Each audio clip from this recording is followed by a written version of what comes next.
I'm Ryan Gladstone from Juliet, a revenge comedy. I'm so excited to perform at VIU Malaspina Theatre this March.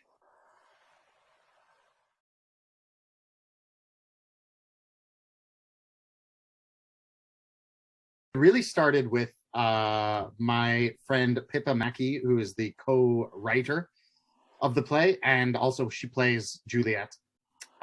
We had been friends for a long time, but we worked on a different play that I directed and she was in, and we just got along really well. And we're like, let's do a project together. And now this was following the Me Too movement, and like that was the environment in the world. So all the concepts were feminist theater concepts. But this one we were just totally inspired by.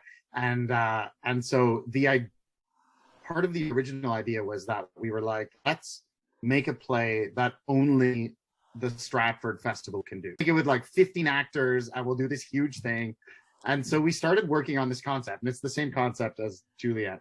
Okay. And we were both on tour that summer on the Fringe Festival. So we were on tour with this other show, which was a two-hander comedy where both the actors, two women, both play Jesus. Oh. And then they each play like 30 other characters, you know. Okay. And so it's like they're bouncing around. This is Monster Theater's expertise, right? Bouncing around from character to character. And Pippa watched that show and was like, why don't we write like a smaller version of our Juliet idea, like in this style, and we'll do that first, and then we'll do the big Stratford version. And so we started writing it with the idea that it was going to be a solo show. It was going to be Pippa. Okay. And then we were like, I think we need a second actor. And then we were like, actually, we need 3 actors. So this is our tiny version, but we are kind of in love with it. We did a reading last night and laughed our butts off. We're like, oh my gosh, we forgot how much fun this play was. I got into improvisation through Keith Johnstone and Loose Moose Theatre in Calgary was part of it. But when I left high school, I was into theater for sure. And I went to university, but I was going to be an astrophysicist. And so I was in all the first year physics and calculus and whatnot classes, and one theater class. And then in my second year, I went traveling to the Middle East and Europe and had an adventure of a lifetime. And by the time I got back, I was like, nah, you know, I don't want to do that. Let's be artists.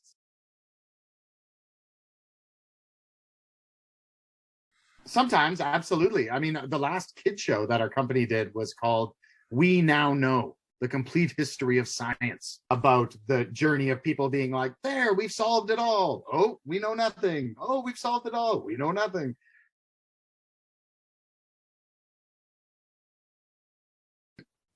I mean, I think the plays of Shakespeare are like freaking masterpieces. I think they unravel layer after layer after layer after layer. I've got a love for Shakespeare, absolutely. This play, however, is very much taking the piss out of Shakespeare. So there's some honoring it, but it's also just about like, why do we just blindly do this the way it was, or accept just because it's Shakespeare, we should just lay down and worship it, you know, and especially the feminist angle, but lots of angles. I mean, you know, there's a number of Shakespeare plays that I'm just like, why are we doing Taming of the Shrew anymore? Like, or Othello? Like, there's nothing. They're well-written plays, sure, but like, holy moly, like we are in a different world than 400 years ago. And that's part of what this play is about, is like, can we move on, or can we learn from it and grab and steal and borrow and honor the wonderful parts, but also make it our own and move forward into the future, you know?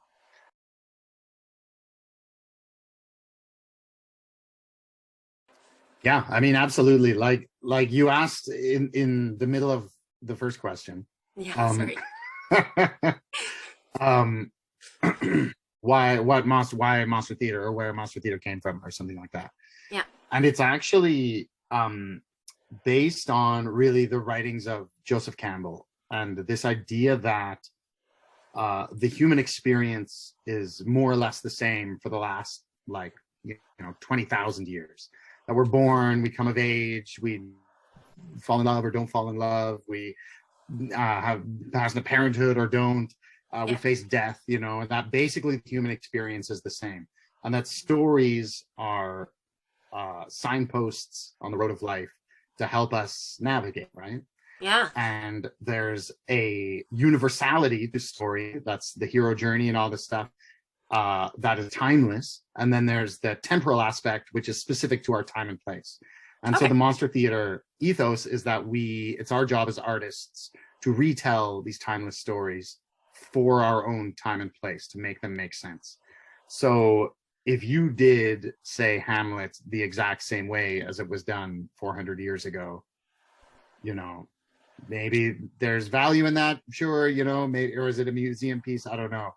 Or is there more value in finding what is eternal and making it relevant to your audience today, right? To the issues of the day and whatnot.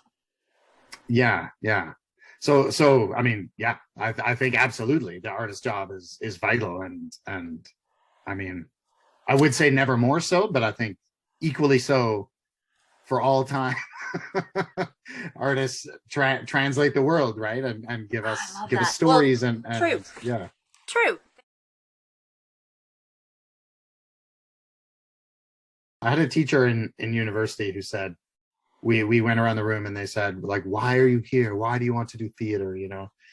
And everyone answered, and she said, you're all wrong. She said, the only reason to do it is because you have to. If there's anything else you think you could maybe do and be happy, do it. But if you're like, no, like, this is it for me, like, I have to be a storyteller or whatever it is, then,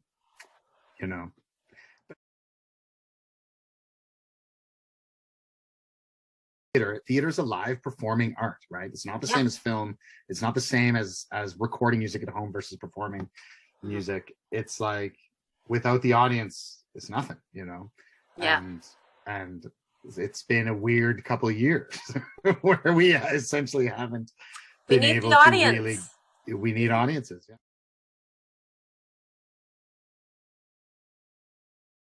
I will say this for Juliet, a revenge comedy, is that we tried to make it, for all of the Monster Theater shows, actually, we try to make it so that if you are a expert on whatever the topic is, if you studied Shakespeare, if you're a Shakespeare lover, whatever, you will come and be like, oh, I get that reference. Oh, that's so clever. Oh, I get it. If you know, like, nothing about Shakespeare, you will come and laugh your ass off. We make it for people who know lots about it, and also if you know absolutely nothing, you've never heard of Shakespeare or Romeo and Juliet, doesn't matter. You will come and enjoy yourself. Okay, this has been amazing. I am so grateful for you letting me do this. As I say, I love interviewing. I'm still learning. I'm getting better. But it just means the world to me, and hopefully it's going to help us get people out to the show. Yeah, I hope so. Again, I'm Andrea Adams. I didn't say that. You're Ryan Gladstone. This has been super fun. We'll see you in March.